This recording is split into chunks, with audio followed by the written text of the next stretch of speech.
situation. Don't worry, all is well. But I've just been told that I have to take a break. So we'll be back shortly here on Talking Point. Stay tuned.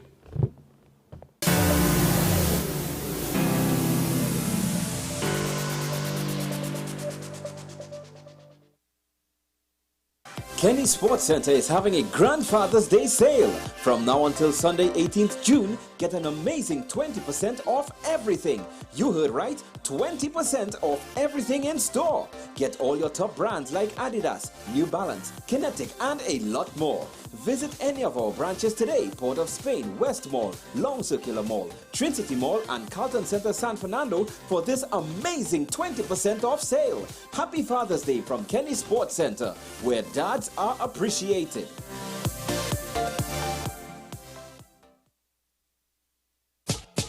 Preserving Belmont heritage and building community, and St. Francis of Assisi Church, Belmont present an Enchanted Evening 3 on Sunday, June 18th, 2023 at the Academy of the Performing Arts, Napa, Lord Kitchener Auditorium from 7 p.m. featuring incredible performances by QED, Raymond Edwards, Eddie Cumberbatch, and Nigel Floyd, the National Steel Symphony Orchestra, Chrison Joseph, Hermina Charles, Nigel Rojas, Rayon Elbon, the Shiv Shakti Dance Group, and other distinguished artists. Tickets available for $250, $300, or $400 at Napa Box Office, or call the ticket hotlines at 797-9884 or 799-3306. Support the St. Francis Restoration and Enchanted Evening 3.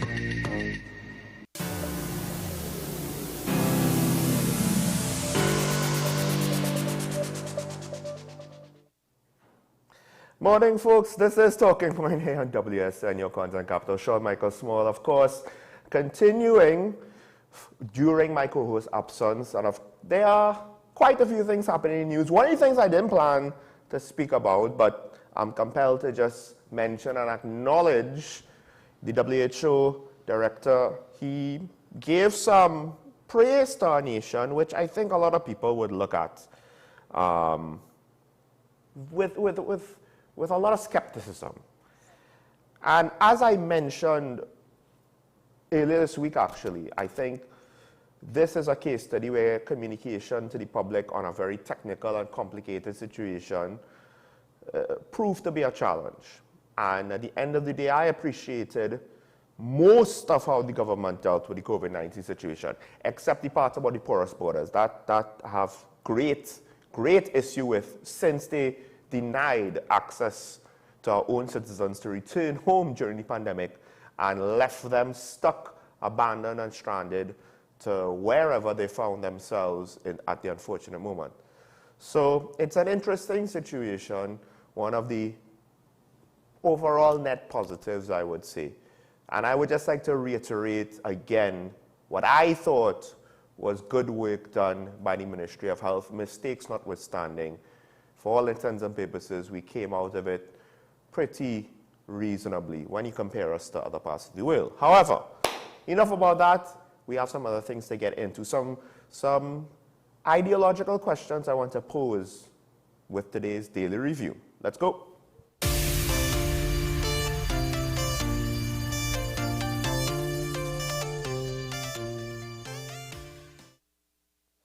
Now, the first situation, it's already hit the news, of course, so you might have seen this already. Front page, I believe, or the actual headline.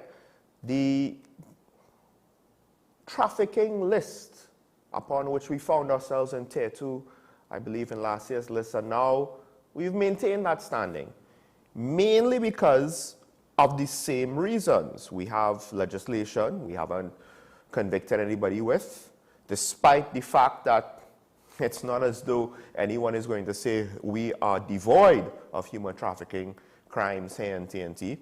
And there seems to still be this contention about corruption and official collusion within the government, senior government officials. That was a highly debated term, regardless of who it implies, whether it's public servants or elected officials. The fact that that potentially is still there The crimes are still ongoing. It has kept us at tier 2, where, well, we're not doing enough.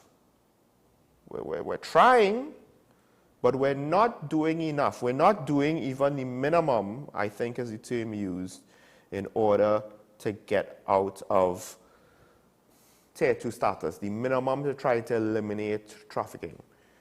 It acknowledges that we're making significant efforts. But the thing about significant efforts, we're not really seeing any results. It's one thing if we had a lot of human trafficking and some traffickers, you know, too few were caught and convicted. But when you see none, is that really what significant efforts means? Now, it's hard to know exactly how much work is being done behind the scenes, because I feel as though, think about it, we have these issues with various parts of our government. Not the government, not the majority in parliament government, but the actual overall structure itself that consists of public servants and elected officials, all the systems, the bureaucracies, etc., etc. And I do find that perhaps we've reached a point where our government has grown too large and the systems of management and control and accountability, etc., etc., utilized to manage the public service perhaps are insufficient now. And maybe they need to be overhauled. I've called for public sector reform before, I believe last year or the year before. And the thing is, even the local government reform that the Prime Minister is championing in his last public speech, one of the examples of why he thought it was necessary was, well, a poor situation due to public servants allowing to act unchecked. Now, I think in law enforcement, the various services are not immune to this phenomenon, where it's the same sort of ills that's affecting our public service, and perhaps we need to really look at everything.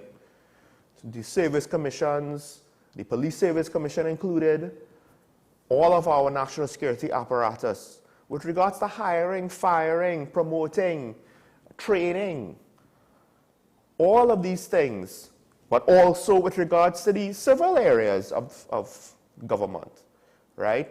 With the administrative side and all the various ministries and offices. And I mean, look, there are complaints that there are too many special purpose companies, but the special purpose companies is one solution, seemingly an imperfect one. The government's public, local government reform plan also seems to be another solution for that part, but it also seems to have its own imperfections. And to what extent now are the solutions being put forward just going to give us side grades? Not upgrades, not necessarily downgrades. We just shift to the side, we have different problems, or maybe the same problem, but from a different situation.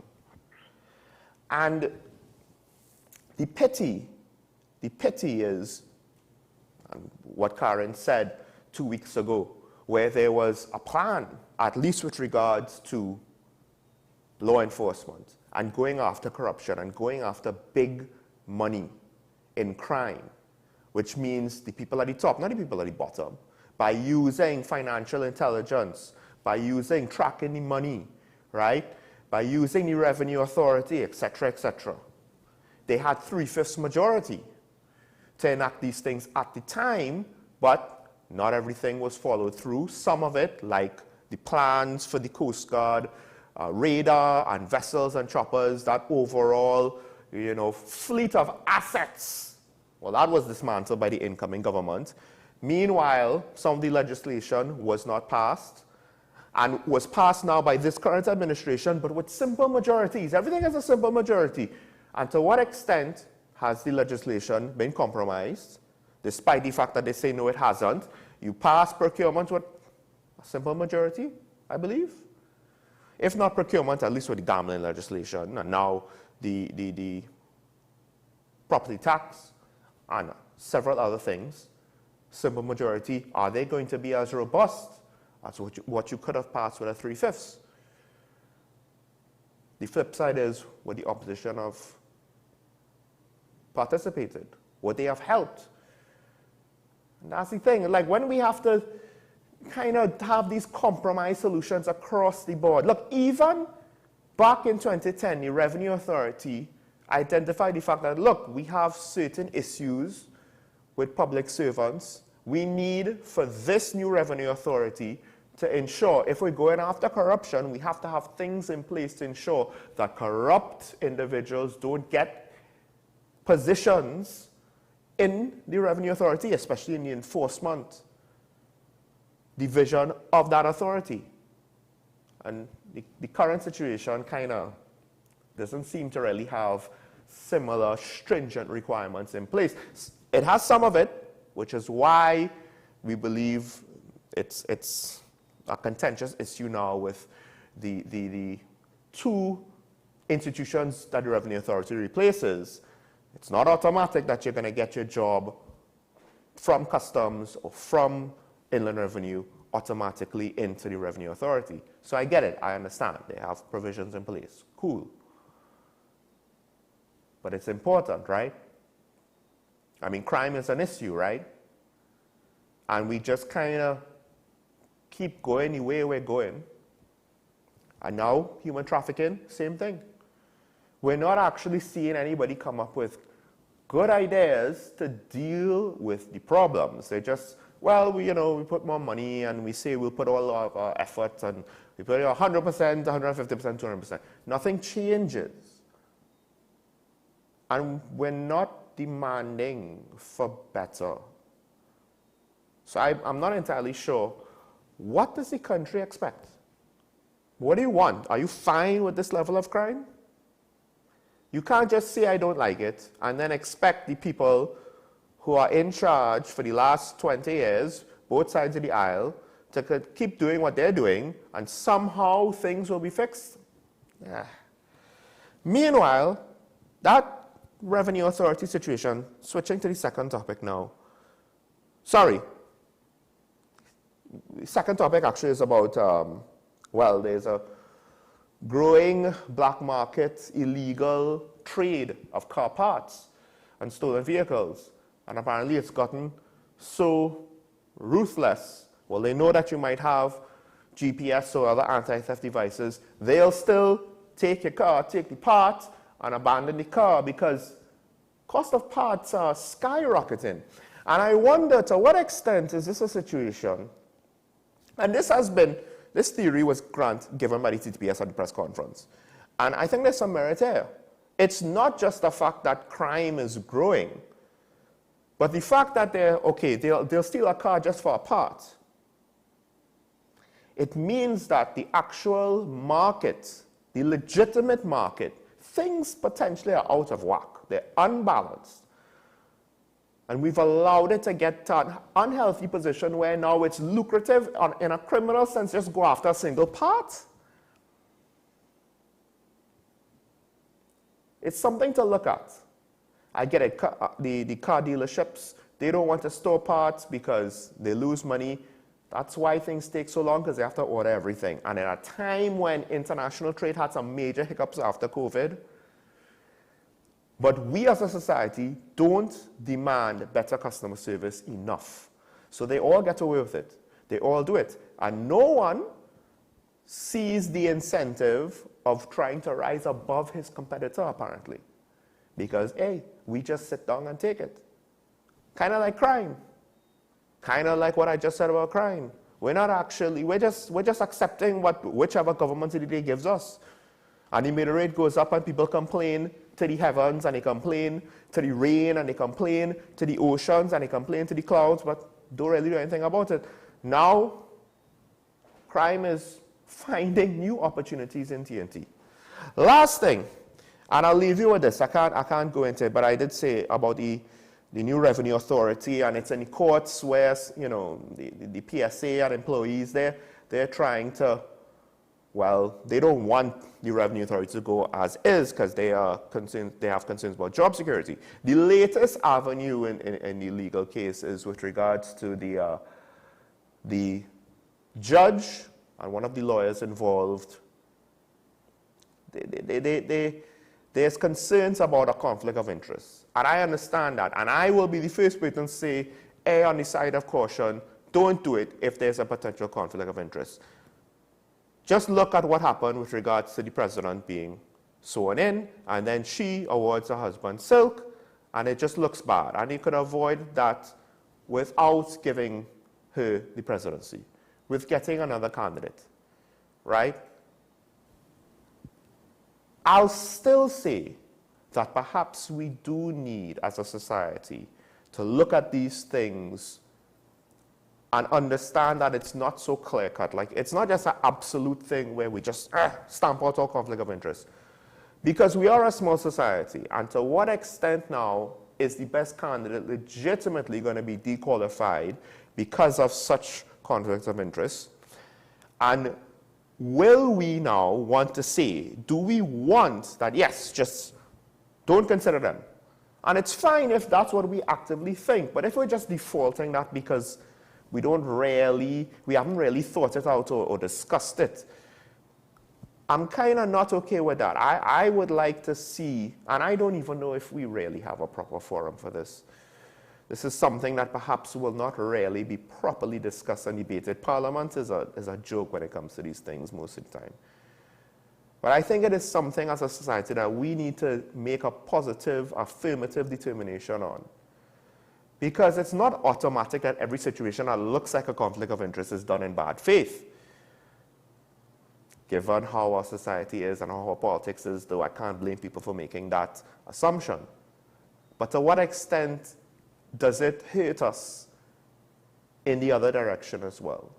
It's something to consider, because at the end of the day, like I said, I tend to say, don't risk the perception of a conflict of interest. I'm not sure if that should be an absolutist or an automatic assumption in all cases. It's something to examine. Folks, let's take a break. When we come back, I'll be welcoming our usual Friday contributor to go into some of the other topics that we find ourselves facing as a nation in the last couple of weeks. Stay tuned to Talking Point on WSN, your content capital.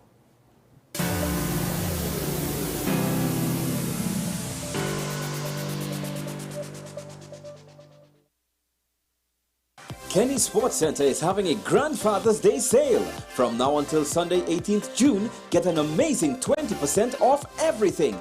You heard right, 20% off everything in store. Get all your top brands like Adidas, New Balance, Kinetic, and a lot more. Visit any of our branches today: Port of Spain, West Mall, Long Circular Mall, Trinity Mall, and Carlton Center San Fernando for this amazing 20% off sale. Happy Father's Day from Kenny Sports Center, where dads are appreciated.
Take some time for yourself or spend some time with the family at Sandy Point Village Hotel.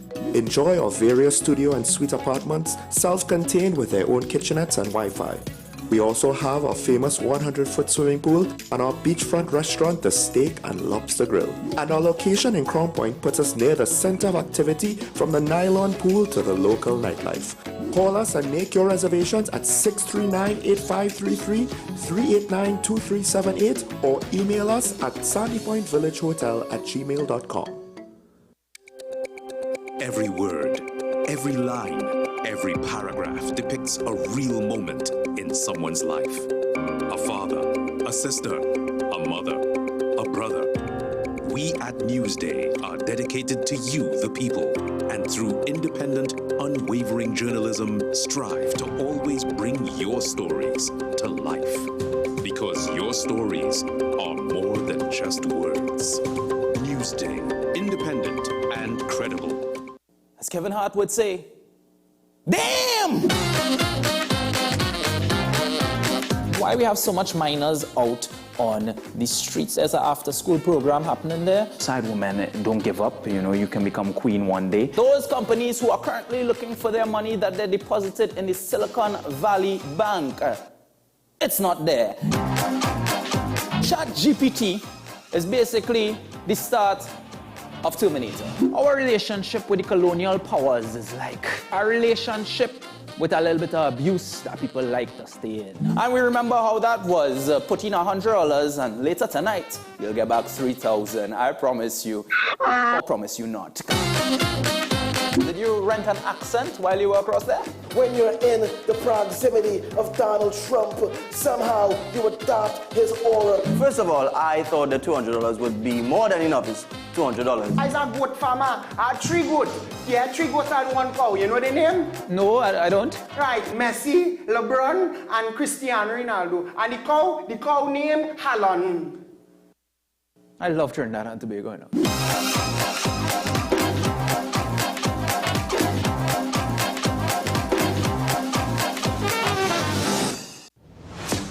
Is it politics? What is it? Is it that nobody cares about sports? The kind of support that sport used to get in the past is no longer here. The thing is, taking a knee doesn't mean that that's the only thing you're doing now, Andy. Right. Taking a knee along with other stuff. Samantha, what are you looking forward to when you return home to Trinidad and Tobago after winning the title? Thank you very much for speaking it into existence. Is there no pressure on Nicholas Ball? It makes me more motivated to work hard and to go out there and rep the red, white and black. Why are we sending a team to the Winter Olympics? There are a number of Trinbagonians who are in the diaspora and have grown up in winter sport. It's an opportunity that the Trinidad and Tobago Olympic Committee will not close the door on. I also believe in the players that we have. Once you can motivate the players, you can get the best out of them.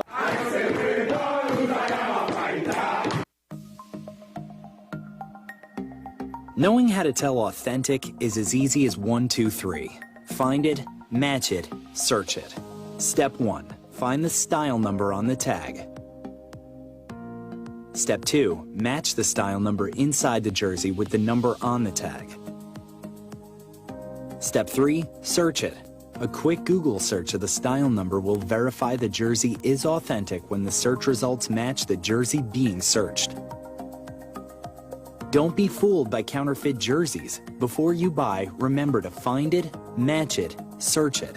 Fan Zone, 2 locations nationwide. Center City Mall, Chaguanas and Movietown, Port of Spain. Nationwide delivery available. The best laptops and tablets are at dbesttoys.com. Get a Gateway 14.1-inch Ultra Slim notebook or an HP 14-inch laptop at the best prices in TNT. Get the Fire 7 tablet for $474. You can also shop the latest Amazon Fire Sticks. Call now at 32-DBEST to order or visit us in-store at Forces flagship Mac Bean. Shop online now at dbesttoys.com. Free delivery available throughout Trinidad and Tobago. Cash or links on delivery.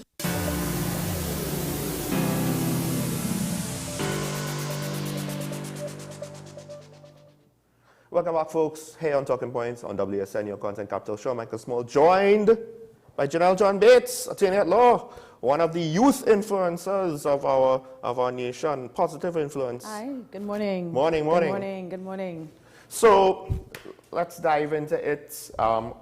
Many different, one could argue, big stories. Mm-hmm. They seem to be overshadowed from some of the bigger things that's happening in Tobago with all of the bacchanal there. Mm-hmm. But the Heritage and Stabilization Fund, I think, is one of those instruments of our national finances that, you know, it gets an amount of press, maybe not enough press.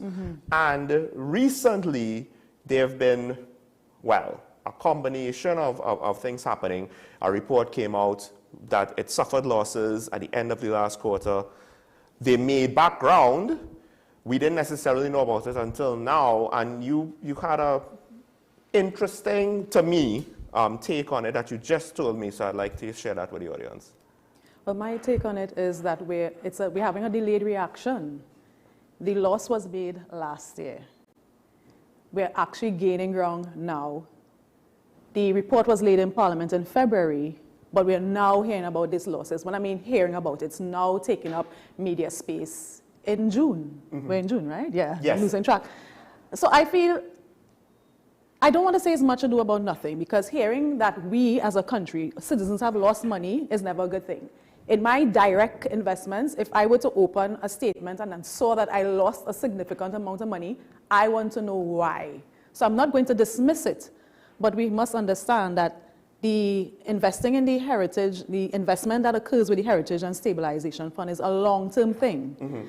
And this is expected in a long-term investment. There are ups and there are downs.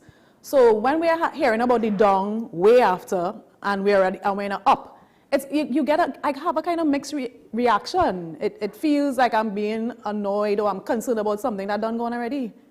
Well, that said though, so it was one quarter, I believe, where all the losses were reported. Or is it two?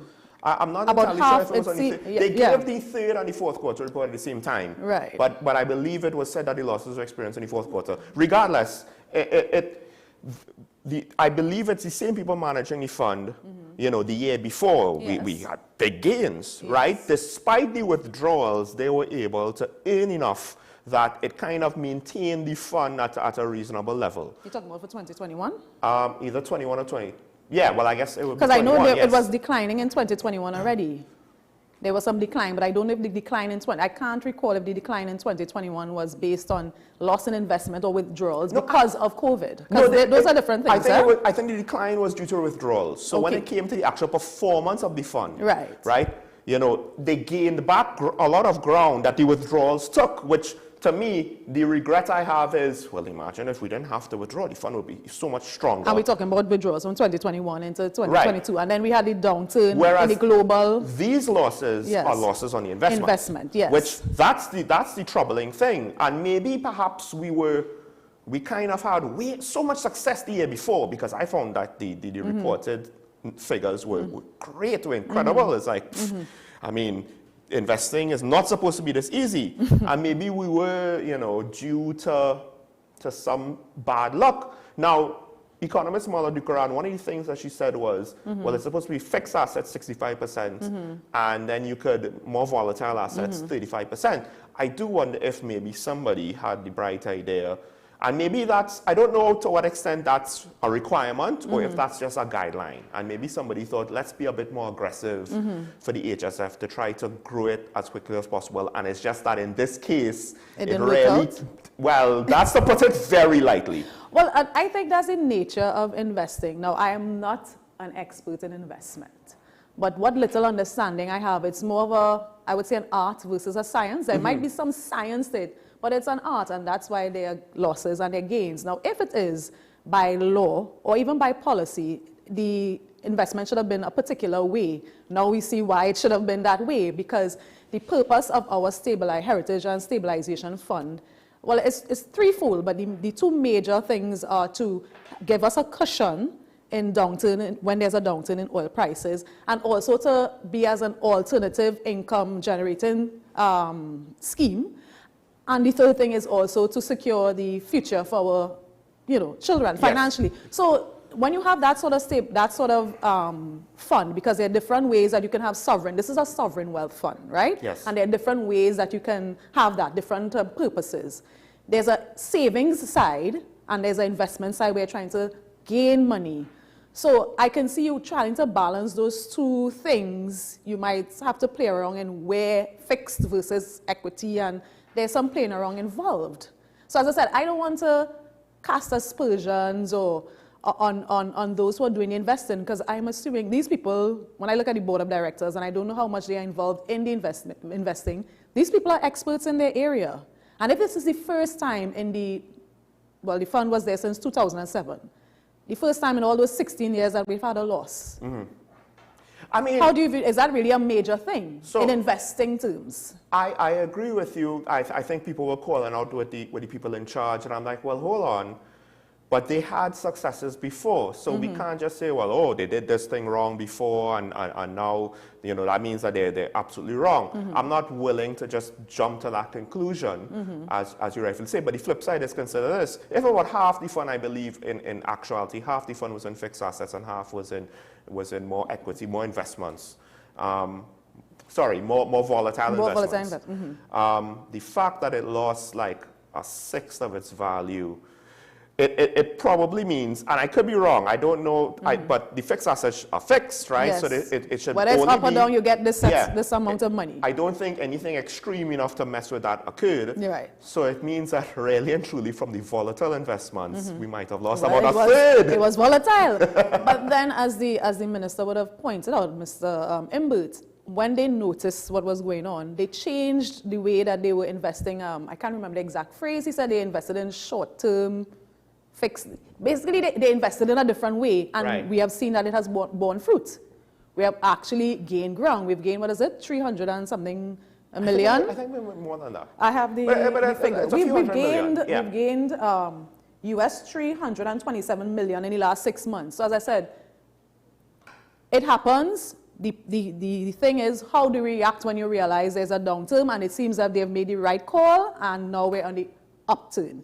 I just wish in the future this knowledge is made known, or the media, is it the media? Whose fault it is that we did not know about this before now? So the irony is, like, if we just follow your line of reasoning, this might not be a bad thing. Yes, mistakes might have been made. And in a volatile market, it's hard to say, well, you know, it was a mistake, because you can't predict the future. So it might have been the correct decision under different circumstances if the market just moved differently. But 2022 was 2022, yes, right? Geopolitical problems, interest rate, inflation, this, that, oil. There was a lot going on. The economic crisis is not even responding to how they usually do, where you have high inflation and high employment, and you can't spend your way out of this because of just how it's unfolding, right?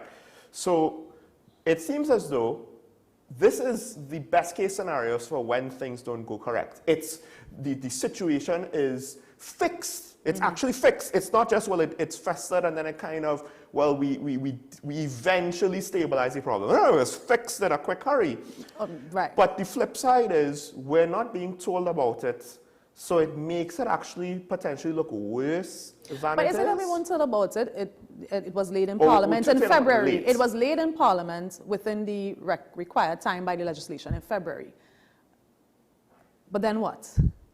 Why, as I said, why was it publicized? Why wasn't it broadcast? Is it because it wasn't placed on the Ministry of Finance's website? Is that the issue that it really, why is it being brought to the public's attention now? I do wonder if the bad news was minimized, and to some extent, both Karen and I and Keaton have said this, where, you know, the Minister of Finance does to some extent have a responsibility to not just release bad news irresponsibly, which could affect confidence in our economy, right? You do have to guard against that.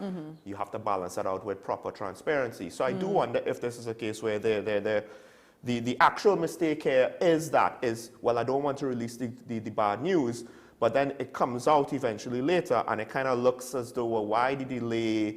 You know, I mean, is it a temper? Like, for example, my reaction, I'm concerned that we lost money, but I'm seeing that we're gaining, so we're already fixing it. We're in the fixing it phase. So it does kind of work, which, but is it something that is, do we want to encourage this sort of holding of information? Yes. We should encourage more freedom of information then. More freedom, yes. I'm not saying that we have to have total freedom, but because if we're really objective about the situation, it's not all bad, but the worst part about it is the fact that, you know, it was delayed. Actually, you know what bothers me more than all of that, that I haven't heard anybody express a concern about? one of the minister's reaction is that the fund now in 2023 is no worse than it was in 2015 when the government took over. So it's at the $5.5 billion mark. Yeah. It reminded me of you ever heard of the parable of the talents in the Bible? Yes. Where a master went on vacation. Oh, sorry, didn't say vacation. He left on a trip. And he had 3 servants. He left one with 5 talents. He left one with 3 talents. He left one with 1 talent. When he came back, the servant who had 5 talents doubled it. Right. The servant who had 2 talents, or is it 3, doubled it. And the servant who had 1 talent, all he did was hide it. Because he said he knows that this was his master is a hard man, a difficult man who reaps where he doesn't sow, so he's afraid. So he didn't do anything with it. He hid it. And his master was like, you're basically a lazy servant, at least put it in the bank. Now, all that to say, the master in that parable was annoyed because he came back and he didn't lose any money, but he just had the same 1 talent. He didn't gain anything, nothing was done. And I sort of feel like that. I'm not saying that the money wasn't invested. They said they made investments, it just didn't pan out. But I don't know if having the same amount of money from 2015 to now is a good thing at all. The irony is, I actually felt the same way, but because I felt the same way previously, so when the HSF gained money, it kind of helped cushion the losses from the money that they had to take out during COVID, etc., etc., etc. Which and like I said, there was the regret of, well, what if we had all that money, right, being invested, whether it's fixed or volatile assets, how much more the HSF could be for the future. So because of that, I think, like how the delay kind of muted your response, because this is like the 2nd or 3rd go around where I'm kind of seeing the same scenario where, okay, we maintained what it was however long ago, but it's like, but we're not seeing growth. We're not seeing growth, and that is a problem over the long term. Again, it reminded me of my own personal thing. I have a little investment in an insurance company. I got my statement recently. And I started this insurance with the investment scheme since I was 26. And it would surprise you to know I'm significantly older than 26 right now. And when I saw the little bit of money, I was like, all these years and that is all I made. Now imagine my reaction if I saw the same amount of money from 7 years ago. So that is really my major concern. That is true. Where's the growth? Folks, we have to take a break, but that is probably the $1 million question, which, like I said, this is what, the 2nd or 3rd time you could ask it. And hopefully this might be the last, but I won't hold my breath. When we come back, we'll switch gears to another topic here with Janelle on Talking Point. Stay tuned on your content capital, WESN. We'll be right back.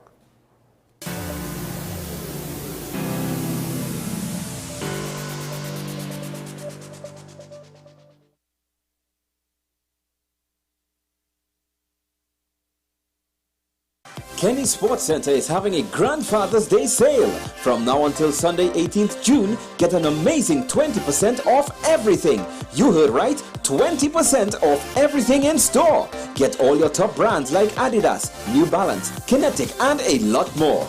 Visit any of our branches today: Port of Spain, West Mall, Long Circular Mall, Trinity Mall, and Carlton Center San Fernando for this amazing 20% off sale. Happy Father's Day from Kenny Sports Center, where dads are appreciated.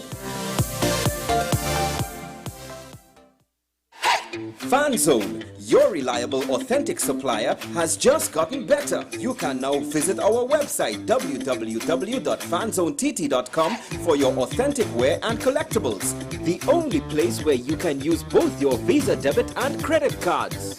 Visit our website fanzonett.com to make your purchase today. The best laptops and tablets are at dbesttoys.com. Get a Gateway 14.1-inch Ultra Slim notebook or an HP 14-inch laptop at the best prices in TNT. Get the Fire 7 tablet for $474.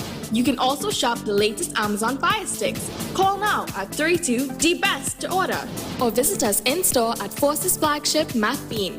Shop online now at dbesttoys.com. Free delivery available throughout Trinidad and Tobago. Cash or links on delivery. Join me, Sule A. Joseph, as I delve into the day-to-day psychological issues plaguing our society. We will discuss behaviors that encompass the biological influences, social pressures, and environmental factors that affect how you think, act, and feel.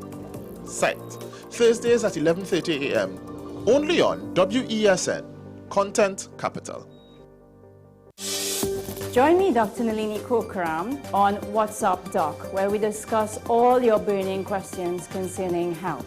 Trinidad and Tobago is among one of the highest risk group of patients that develop this form of genetic breast cancer. What I'd like to take home from a short interview like this, screening. You must screen. Because it's silent. It's silent. Yeah. And because it's silent, you don't know it's there. What's Up Doc, every Tuesday and Thursday on WESN, Content Capital.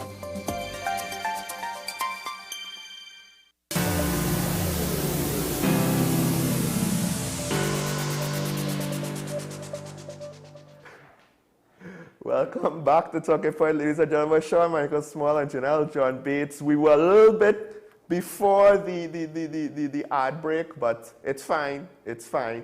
We're still going to continue with the conversations, and we have another topic to speak about. I spoke about it in one narrow aspect. I didn't necessarily go into the wide implications, but I'm assuming that you would want to go in here. And this is, of course, with the coalitions and the cross and the flow that we're seeing in the local government elections. Indeed. So one of the things I want to ask, because I have pretty strong opinions, and maybe I'm just, once bitten or twice bitten, or in the case of our politics, many times bitten, and just, very shy. Very shy. Don't want to have to go through the negatives again, right? With regards to crossing the floor, I'm not sure what to make of it, especially since it's local government election. But with regards to coalitions, let's start off there.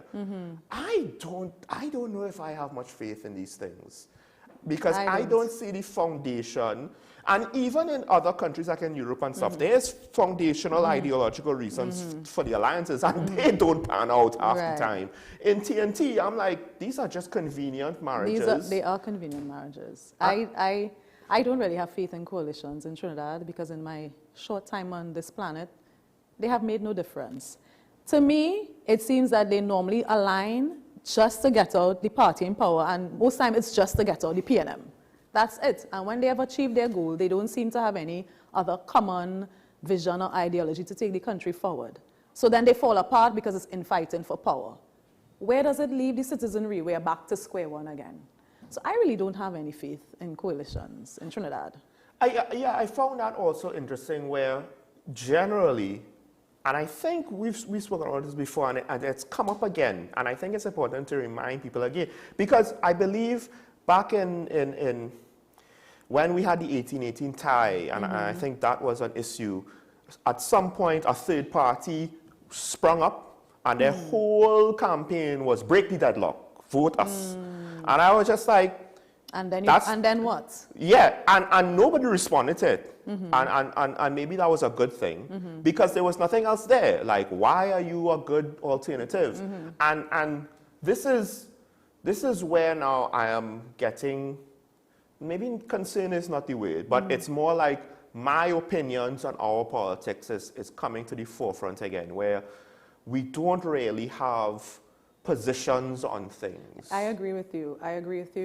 And that's what concerns me. Now, I am a member of a particular political party, but when I really examine it, it's not that there are so much ideological differences between the two major parties. There are different viewpoints and different policy decisions, which would encourage me to align myself with one versus the other. But in terms of ideology, let's say, like using America, Republican or Democratic, I can't say so much that they're that different, because sometimes you see the policy switches. When they're in government, they take this view.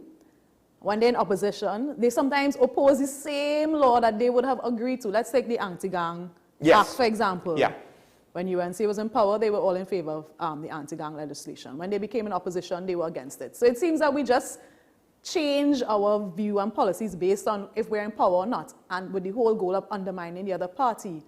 Where does that leave the citizens? And then perhaps, would you make the argument then that it also applies now? So we have coalitions. In fact, the opposition leader at one point, you know, famously, she was prime minister with, well, no, I was getting to that. Famously, she's the first female prime minister, but it took a coalition to do it. At a time when I expected the PNM to lose just based on how, and I wasn't that tuned in to the political landscape. But even my semi-ignorant self thought, well, PNM not supposed to win this election. It's just not. But it took a coalition. It took a coalition. And then coalition after, it fell apart. And afterwards, it seemed as though the UNC opposition leader did not want to have anything to do with coalitions. And I think she didn't for a while. I mean, her own former member of her party came out with a whole scathing letter outlining her previous position and her change. And as humans, we are entitled to change. But why? If you are changing your viewpoint on something, I would need you to explain to me what prompted the change. Is it just to benefit you, or is there a benefit to us as a country? Would you say that in the partnership, eventually the other parties got sidelined? Yes, that is what happened. I think they don't like to be called third parties, alternative parties. They always get sidelined because they don't necessarily come. Besides being able to pull a few disenchanted individuals, after that they don't necessarily have the financial backing or any other standing for them to really have a say. Like most minorities, unless you're there in a relationship of trust. And a lot of these people, is there really trust? It's basically the enemy of my enemy is my friend for the time being, until you become my enemy, and then what? Now, let's look at the actual parties in existence. The PEP, they already said, we out, we're going to do our own thing, we're going to make our own alliances. Fine, cool. I hope the party that they allied with does not come out worse for wear in that situation. But who's the PDP right now? What's in Duke? No, the PEP. Philip, like Pep. Yes, right, Pep, yes, right? yes. He said he will go it alone. No. He has the Reunited Farmers Alliance is now entered, right.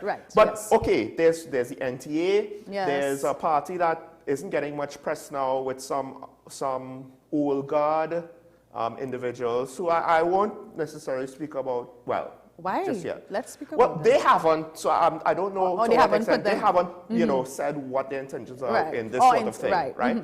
But, you know, we have Gary Griffith, we have a few, we have Michaela Pandey. Yes, so last night, I don't mean to interrupt you, I'm like, okay, who are these third parties and alternative parties in Trinidad? And I Googled it. And I found an EBC listing. You know, it was like 25 pages of third parties. I did not know I guess it's over the years. Yes. We've had 25 pages worth of third parties or individuals who have put themselves forward and ultimately failed. And there are only a couple now who are, to me, they're almost defunct. Only who? I mean, there are two other political parties who the leaders still publicly speak, give comment. You forgot. No. This is just Tobago alone. Oh, Tobago. Right? Just Tobago alone, right? Who is that? I can't remember. I apologize. I can't remember. I know who the leaders are. This is the problem. Yes. If we cannot even remember your name, far less so what is your, then we remember your policy. And the thing is, they're similar to MSJ. MSJ right now to me basically looks like, well, David Abdullah, the leader, he speaks to the media every now and then. But at least we know the MSJ, the initials. But what, and I feel like MSJ actually has a sort of ideological underpinning. A few of these other, yes, I think so. I feel he's just rooted in labor. But I feel he's just mostly one of those where I'll just disagree with the government and maybe the opposition leader whenever. There's no through line of which I could see like, well, okay, this individual or party has this type of values, which you could, like I said yesterday, you could basically sum up as conservative or liberal values, right? And there's extremes, and then there's moderates of both sides, right? Yes. And for the most part, everybody kind of seems to be for everything and everybody, right? Everybody's towing a middle ground. Every political party is pro-labor until they're in government. And then they have to negotiate against unions. Well, that is, I feel like that is also sort of true. So looking at these parties, really and truly, now we have ideological reasons why we don't believe in a coalition right now. But do you think that the UNC actually could make such a thing work with like the NTA and all of the other? No. And you know why? It's not only that they're a third party, an alternative party, and they lack resources. And most of these third parties are comprised of individuals who are actually members of the major parties and who would have had a falling out. So you fell out. Let's use Gary Griffith, for example. Yes. You had a major falling out with the UNC government. You were their Minister of National Security. You had a falling out with them. Then you were Commissioner. You had a falling out with the PNM. Now you have your own party. And you have criticized both leaders of the major parties. So you are going to tell me you're going to align yourself with somebody who you've raised a lot of red flags about? It does not make sense. I, as a rational thinking member of the voting public, cannot support that until you give me again, explain to me what has happened to change your view on this person, especially given the scathing remarks you would have made about them. I think it's one of those interesting things where politicians don't think long term, so they say what they have to say now and they don't realize that, hey, someone is going to remember that I said this about this bill, this law, this region, this person. It's one thing to say something about a bill and a law, that's fine. But when you go to a person which speaks to their value system, so then why are you now aligning yourself with that person? And you know what's the usual response? Politics has a morality of its own. I don't necessarily agree with that sentiment. Especially when most politicians do everything they can to kind of show to the nation, I am the most ethical person here. The other side is unethical. Don't listen to them. I am ethical. They are not ethical. Until politics needs to have a morality of its own. Now, here's interesting. I disagreed with PP's stance of, well, because I said before there was the third force break the deadlock, and that was it. That's all they had to offer. And I saw now this might not be the limit of his campaigning and platform. But P. Philip Alexander said, you know, vote for us as the alternative, right? And I'm just like, no, that's the wrong way to do it. You know, I said this yesterday. That's the wrong way to do it. But the flip side is, now speaking to you, is there at least some respect to give him in that he's not looking to try to go with the UNC? Because once a third party does that, form a coalition with the established party, what's the point of you being a separate entity? Well, I don't know if they feel, well, you know, if I join them, I can somehow sway them with whatever my ideological or moral standpoint or policy. Maybe they feel that that's the way to go. Actually, I read something from Nikolai Edwards. He has a party, Progressive Party. I think he was just, and he actually was in favor of coalitions because he's saying it gives third parties, they don't have a track record. You need to get into power to show what you can do. So if I understood what you were saying, he's saying, I need to align myself with these people to get in power in order to show you that I can work. So maybe it's just a practical or pragmatic thing to do to get your foot in the door. How can you ask about my experience if I've never given an opportunity? I believe that he actually shifted to the NTA recently. Sorry, Nikolai? Recently. Yes. Shifted. Well, I don't know if he was necessarily, in the article I read, I don't know if he identified who he would have gone with. I mean, the question was obviously posed by... I think formally. This is a somewhat recent situation. Okay. So I myself, I'm trying to double check. But that is still a coalition. It's still an alignment. Maybe not with a major party. Not with a major, because... But you're still aligning. Because, again... And maybe that might be better for alternative parties to align with each other. To align with each other. I think... And I was trying to figure out, I had this thought, I think maybe last year, you know, what could we get out of the non-UNC PNM camp? Because my whole line of thinking is this, look, we need to have better competition to improve the performance of what, like, even if you're a diehard PNM or UNC supporter, the fact that things, you know, it seems to be like a race to the bottom of who could be the least capable or proficient or efficient at their job, right? It's like, yeah, the country will take it. Right? It's kind of disheartening that there's no real competition that's pushing people to rise to the top. And a third party potentially could have done that. So I thought, you know, what combination could we get something that would be a viable threat to shake up the scenario? And I couldn't quite really put it together. I don't know if a coalition, though, of these parties would work. Do you think that that would have been viable? I think a coalition of smaller or alternative parties can work if, again, they put forward a clear vision and they need to get the messaging out there. Because if we can't even remember your party's name, then the message is not reaching all citizens. So you have to tap all your social media to get with the young people or those who are in tune with technology. You need to go on traditional media. You need to go on... You just need to... get the message out there. Okay. Clear policy. Okay, quick question, 30 seconds, right? Uh-huh. Oh gosh, I'm trying to remember what my question was now. With regards to ideology, a lot of people follow American news and politics, and it trickles down here, right? And we get all up in arms over a lot of it. But even with that, do you think TNT would accept or want even parties to have more ideological stances on things where we say, this is our thought process, and you could use this now to know who we are? I think non-cynical people who are invested will like that. They would appreciate that. It would be different from the same old, as we're now saying, ketchup versus mustard. People want to know what you're bringing to the table. They're cynical because to them, nothing's new. So this would be new, and it might catch their attention. Well, folks, I can promise you that I will bring teriyaki sauce to the equation, right? My Asian roots, ketchup and mustard, so boring.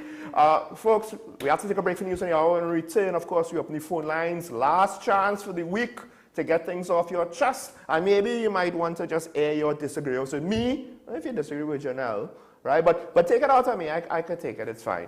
Folks, we'll get into that when we return here on Talking Point. Stay tuned.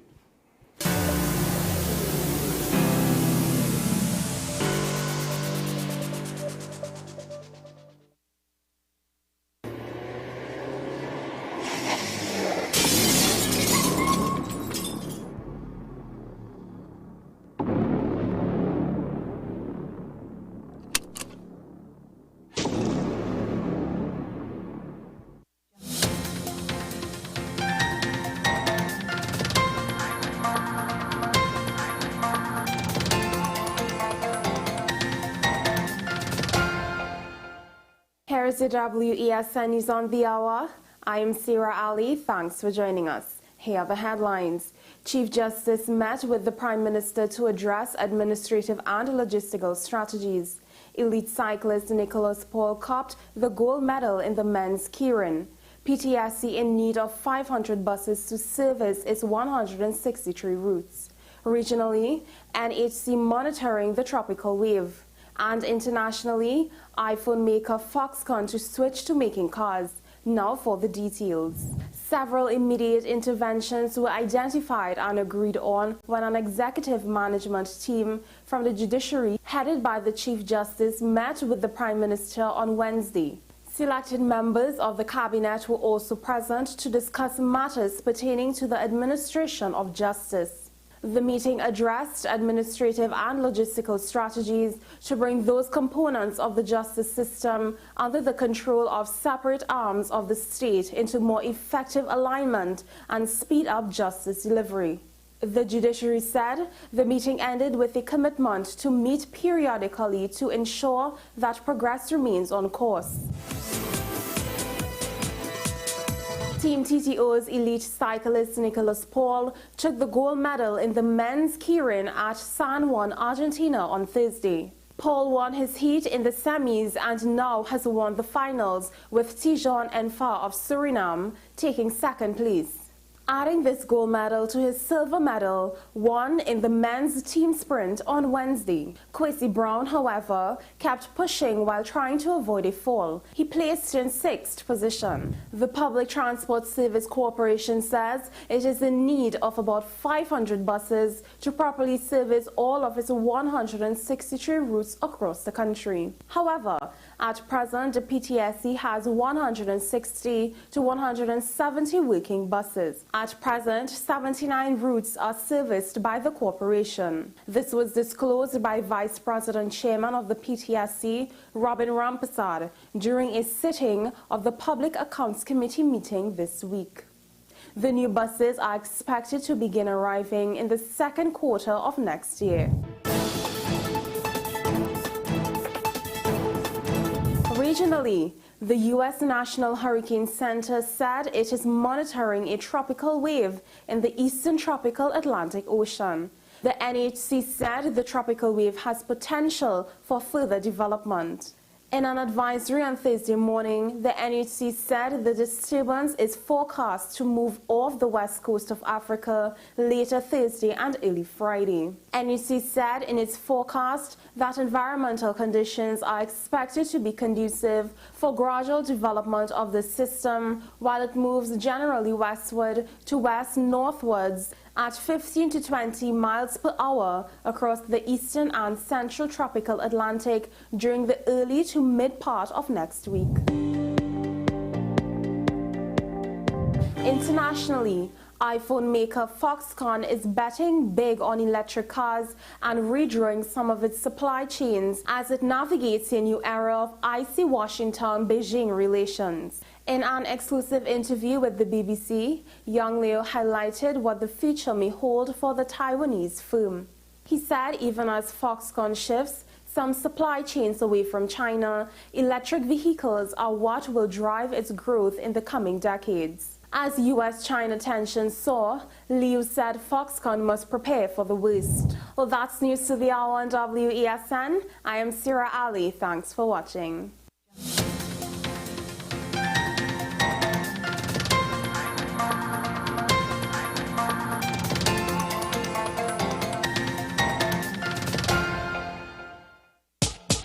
Preserving Belmont heritage and building community. And St. Francis of Assisi Church, Belmont present an Enchanted Evening 3 on Sunday, June 18th, 2023 at the Academy of the Performing Arts, Napa, Lord Kitchener Auditorium from 7 p.m. featuring incredible performances by QED, Raymond Edwards, Eddie Cumberbatch, and Nigel Floyd, the National Steel Symphony Orchestra, Chrison Joseph, Hermina Charles, Nigel Rojas, Rayon Elbon, the Shiv Shakti Dance Group, and other distinguished artists. Tickets available for $250, $300, or $400 at Napa Box Office, or call the ticket hotlines at 797-9884 or 799-3306. Support the St. Francis Restoration and Enchanted Evening 3.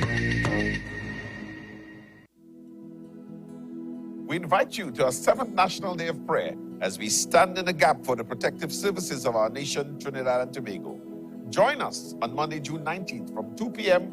at Woodford Square in the city of Port of Spain as we stand in the gap and pray for our Commissioner of Police and police officers, for Acting Commissioner of Prisons and prison officers, for the Chief Fire Officer and firemen, for the Air Marshal, Defense Force, Coast Guard and Air Guard, declaring, "Blessed is the nation whose God is the Lord." Psalms 33:12.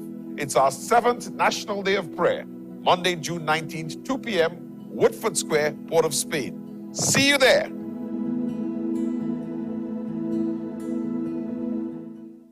Kenny Sports Center is having a Grandfather's Day sale. From now until Sunday, 18th June, get an amazing 20% off everything. You heard right, 20% off everything in store. Get all your top brands like Adidas, New Balance, Kinetic, and a lot more. Visit any of our branches today: Port of Spain, West Mall, Long Circular Mall, Trinity Mall, and Carlton Center San Fernando for this amazing 20% off sale. Happy Father's Day from Kenny Sports Center, where dads are appreciated.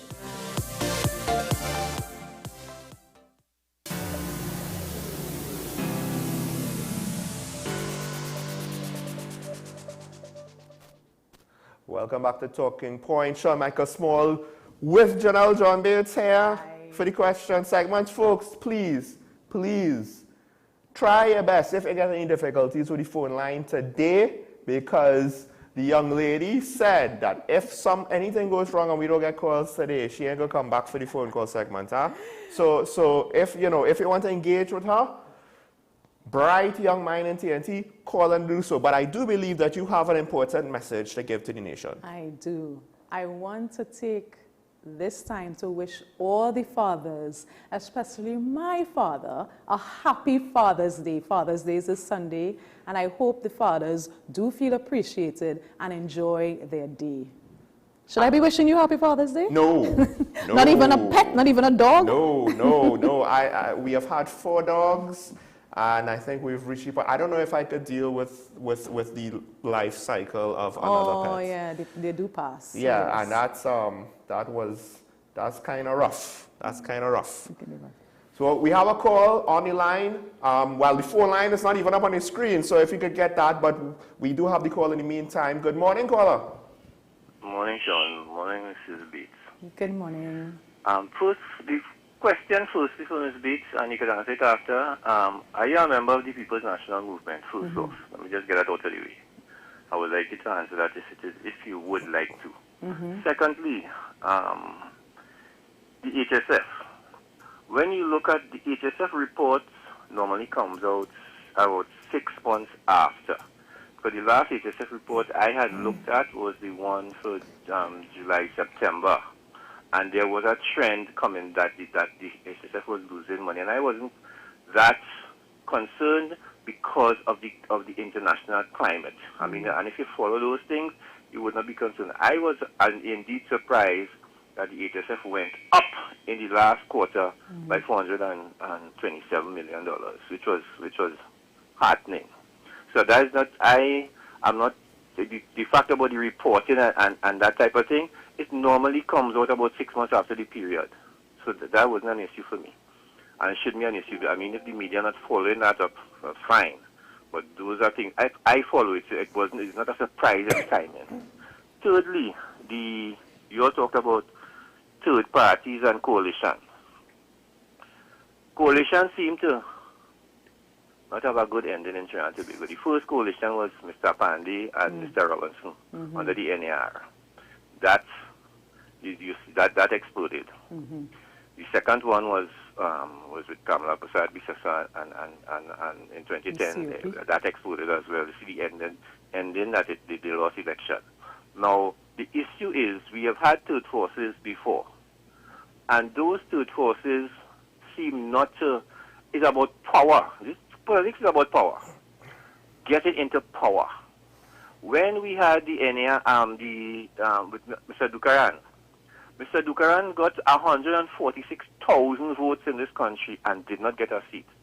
And because Mr. Dukaran could not wait, because the people that was following that party at that time were people who wanted change and was fed up of the same old, the red and the yellow, and wanted change. And Mr. Dukaran, because he could not wait, he betrayed the people that was following that party and went and joined with another party. And what happened in the end? So people are now frustrated, people who sit on the fence like myself. So all we have now is that we look at what is there and we try to vote against the worst. We quite have nothing best. So we try to vote and we vote against what we think is the worst out there. And that needs a change. People need to understand that. So, and for instance, for me, with this election, my thing is, I'm going to vote, but I'm not voting for anybody. I'm going to spoil my ballot because I want to send a message. And I think people need to send that message that spoil your ballot and let them see, because the EBC Council spoil ballots. Let them see that here we're going on. These are the people that are dissatisfied, and if it is a great number of spoiled ballots, they will take notice. Thank you all. Have a good Friday. Caller. Yes? Just a quick question. Do you think the COP would have been successful if they took a more long-term approach trying to build up their support? Do I say that again? Do I think what? The COP would have been more successful if they just waited, as you alluded to, and done a longer-term approach. Sean, 146,000 votes to receive in Nigerian election. It's not an easy feat, They didn't get a seat, but they got 146,000 votes. They would have been in parliament the next election. They would have voted out. They may not have won the election. It was touch and go, but they certainly would have been the opposition. Do you think Mr. Dukaran, he had a choice, though? Yes, he had a timing. choice. Did he have enough control over the party? Yes, he wanted power. That is the problem, power. In Kamala Prasad Bisasa coalition, that coalition that they had there, people like they had the NAR, they had a watered down version of the NAR, and then Ram Logan jump across. People like Mr. McLeod from the MSJ jump across. People like and what they did when they reached there. Look at Mr. McLeod's track record. Look at Marlene Kudry's track record in that party. look at Anand Ramlogan's track record, and you would see the only one who had some respect and did not like what he saw and walked away was, what's his name? David Abdullah. The only one. Fair enough, yeah. And that is the issue. Thank you. Thank you, caller. But the caller said that they needed to wait it out, and it was a matter of power. But sustaining a political party, there's some financial ramifications. Sustaining it and staying relevant. Yeah. Doesn't it require some resources? Doesn't it require time as well? And that's the catch-22. I mean, the media has the same thing, right? You want to be ethical and responsible and transparent, but the profit motive doesn't always align itself with act, right? with being objective all the time and not being sensational. Okay, well, so the caller asked a question. But I have a question. Anybody ever asked you what party you support? No, they just assume. They just assume. Because, I was going to answer it and I will answer it, but because I think the question was posed a few weeks ago, right? Yes, not by him. Yes, by someone else. I think it was someone else. And my question at that point was, two things I thought. One, you could simply Google my name and the party I belong to comes up very obviously. So I'm not hiding that. But then the second thing is, what does it matter? If you agree with my position or disagree with my position, does the party I belong to really matter? You should agree with me because you agree with I made a sound point, or disagree because it's not in line with your own ideological viewpoint. My party membership shouldn't color that. Okay, stick a pen in that one there because we do have a caller from All right, and I will answer after the caller. Good morning, caller. Good morning, ladies and gentlemen. Good morning. Yesterday you said that not everybody has my work ethic. That isn't the problem. The problem is in my days, in public service, all this information was available. You could go, every time a bill came up, you would see the research. Now this doesn't happen. And I have the experience, know who to go to in the public service to get the information. And you said the politicians do not learn from their mistakes. They're not mistakes, These politicians here are deliberately trying to overdoing people. Because if they were not, they would say exactly what they want to do. Because yesterday you make the next statement I did not agree with. You said a political party should have an ideology. And I think that's the cause of the problem. Political parties and governments should be there to optimize the standard of living of the people. Right? So what they should be doing is what is best for the people. There is no ideology. Anytime they have an ideology, it's because they want to go in a direction that they know is not best for the people. Any question, ladies and gentlemen? I disagree with that. I will say, I also disagree with that. However, I could see why you say what you said. I disagree with that because many people would say their goal is to promote the benefits of the individuals. But there are different ways to do that. Socialists would say, and communists would say, by having that equality for everybody, they are promoting the benefits of the citizens. So capitalists would have that viewpoint. So liberal, so there are different ways or different viewpoints about what is for the benefit of the people and how to achieve that goal. So I do think we need to know through what means or through what policy or what initiative or what approach to benefit any people that you're about to take. And that will color who I support. We have is to have the public service research these things and put it out there for the people. Well, but the public service is the communist system is the best. You will see that. No, but Professor, the thing is though, there will always be needs across the board. And by having nothing wrong with that, just put it up. And one of the things is the government will always have to prioritize some things over other things. I mean, I understand what you're saying because ideology is the root of a lot of some of the worst evils that we've seen, whether it is certain dictatorships utilizing ideology to take over their nations. But I think now they want to fight for Taiwan. Well, yes, we're gonna have to cut the call there to make room for other callers. But I understand why you're saying what you're saying. But I do wonder if though it's kind of like the debate between capitalism and communism, where the real root cause of the problem is human nature, And I find communism is just easier to corrupt the system once you get in top to just stay in power. Whereas with capitalism, you kind of have to work a bit harder, ironically. It's still possible to corrupt the system, mind you, right? It's still very possible, but it's not as easy to set up a dynasty that like what you see in North Korea.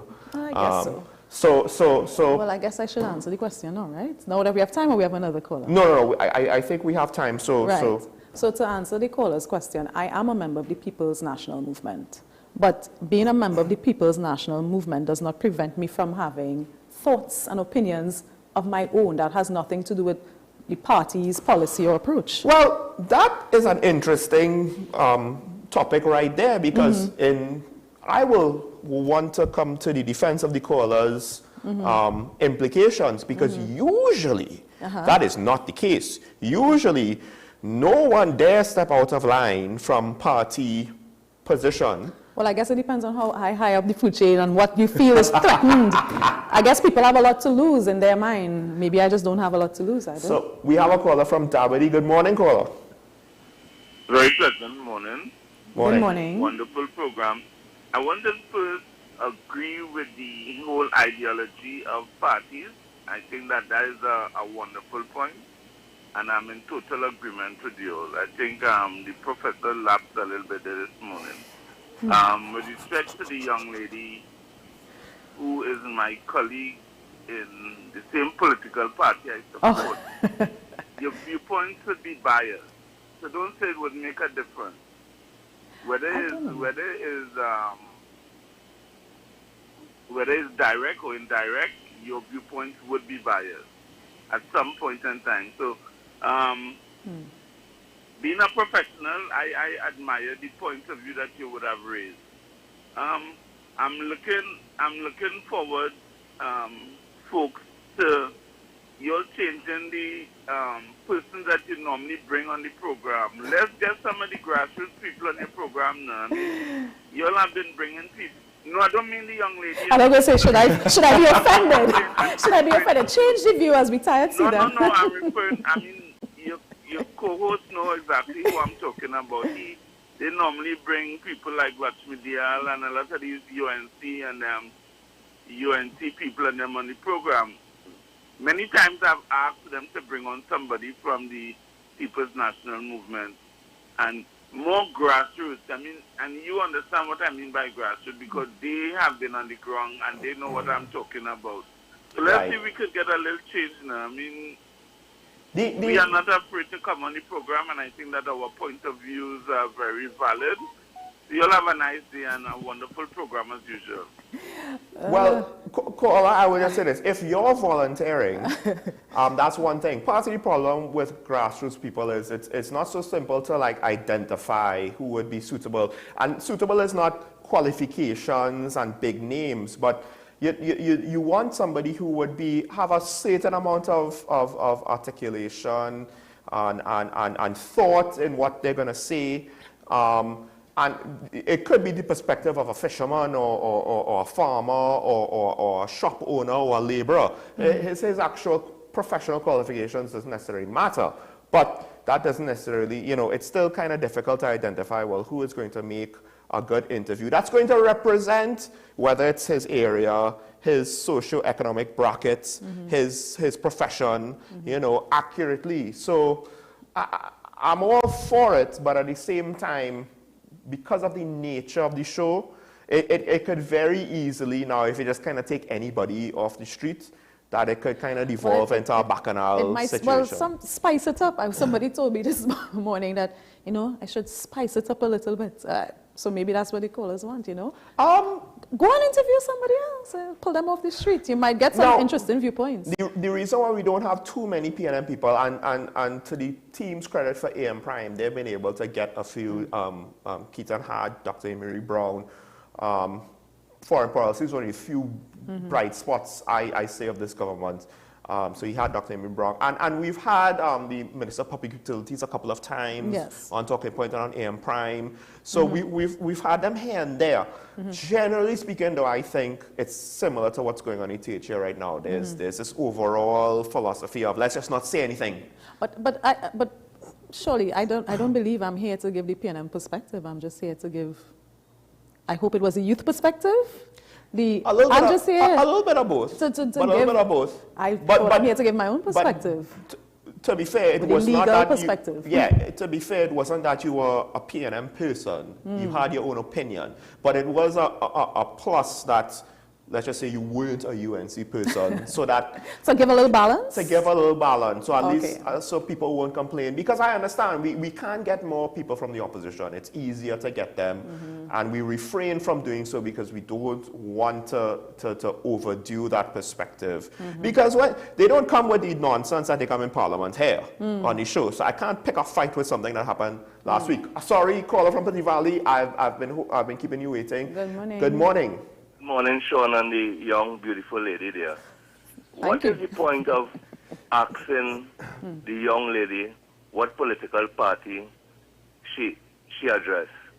You all ask Karen what political party you address. Karen does talk on like a defection from the PNM when she come and speak. You all ask Miss Luttrial every time you all actually. I like different views.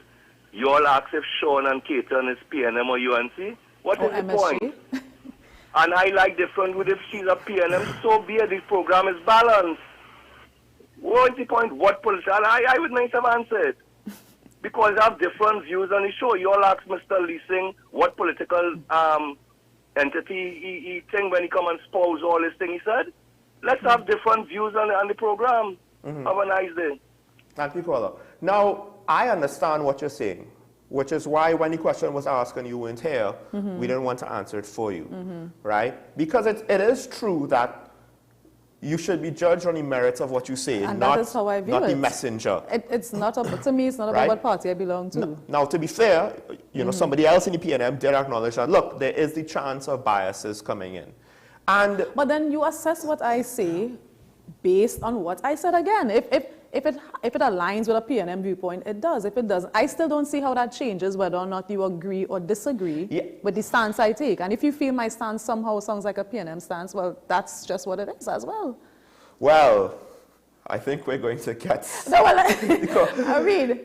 I think this is San Fernando calling back. Oh, so this is the person who called in the beginning? I would just like to ask our callers to just be careful and respectful and this is not for San Fernando, this is actually for the previous callers that were a little bit aggressive. Let's not be too aggressive now. I know that you want to, you have strong opinions, callers, so let's just kind of chill. But caller from San Fernando, good morning. I think you're calling back?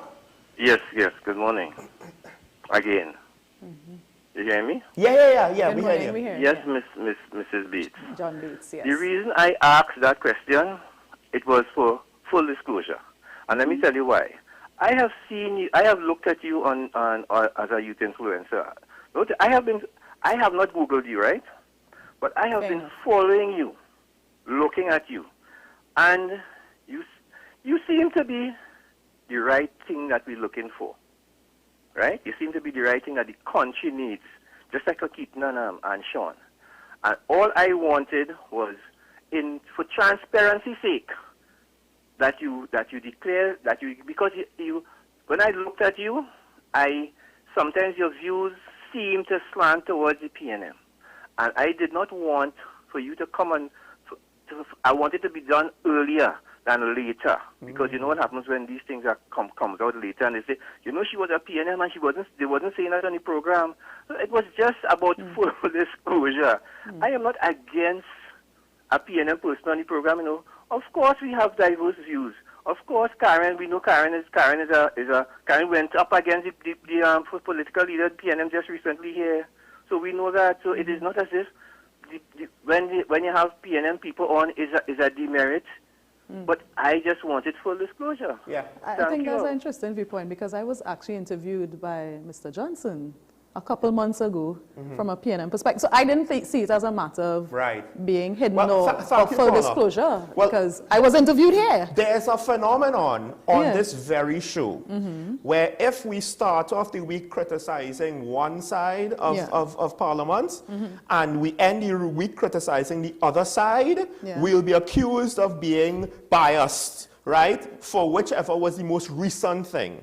Because for whatever reason, and even on the very same show, where I might say something and kind of give a disclaimer, right? I'm not for this, or I'm not against this, or I don't think it's that big of a deal. And then people will be like, well, why you come down so hard and I'm for it? It's like, hold on, I said I didn't think it. You know, it's like, people don't always hear everything, and maybe it might be because it's a background. But then that also affects the way we view our politicians, because sometimes politicians from either side can be saying something that makes sense, that is good, but people just refuse to hear what they're saying because they are viewing them through a particular lens.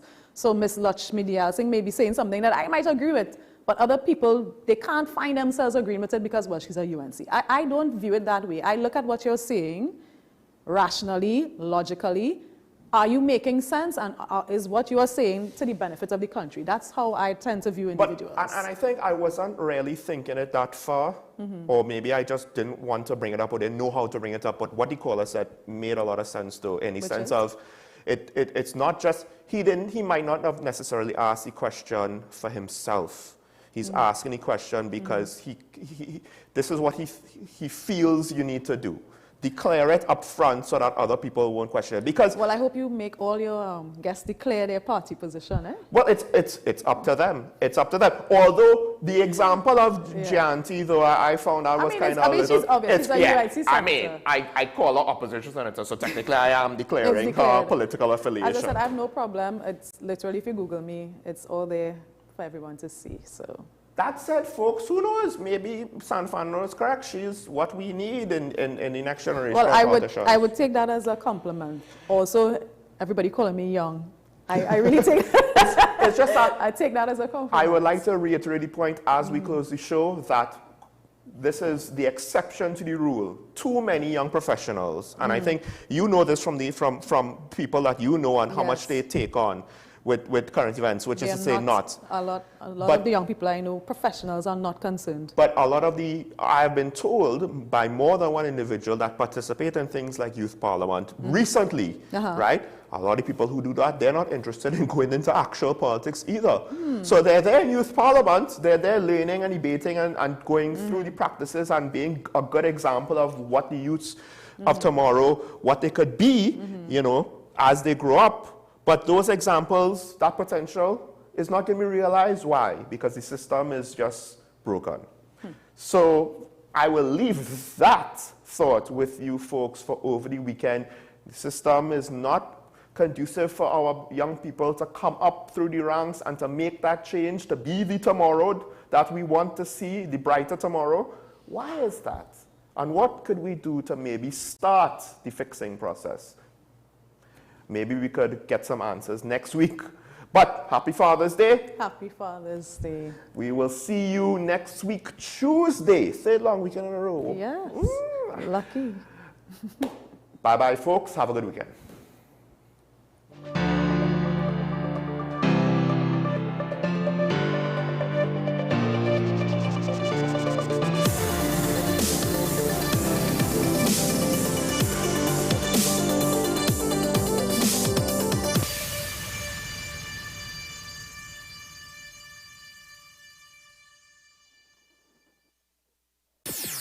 WESN.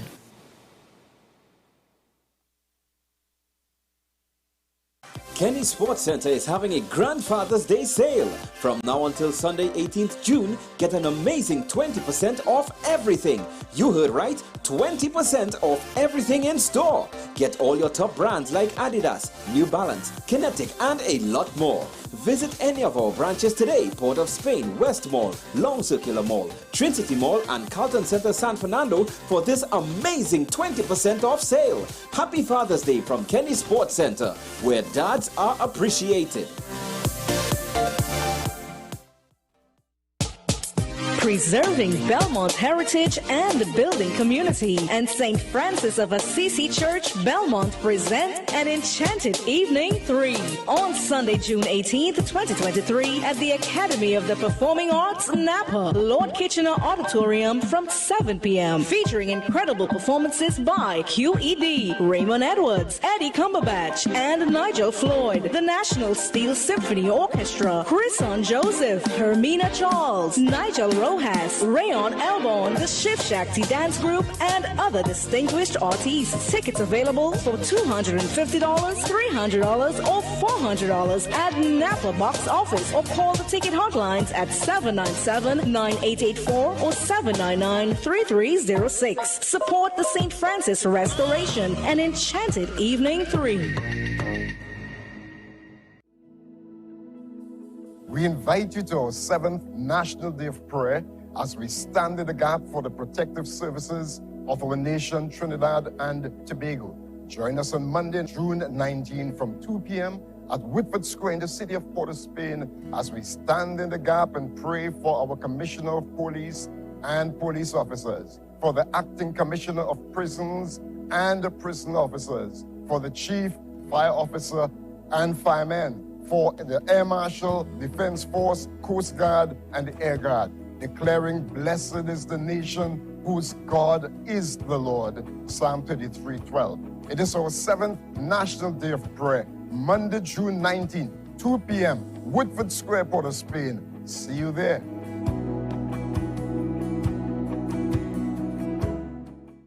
As Kevin Hart would say, damn! Why we have so much minors out on the streets? There's an after-school program happening there. Side women, don't give up. You know, you can become queen one day. Those companies who are currently looking for their money that they deposited in the Silicon Valley Bank, it's not there. ChatGPT is basically the start of Terminator.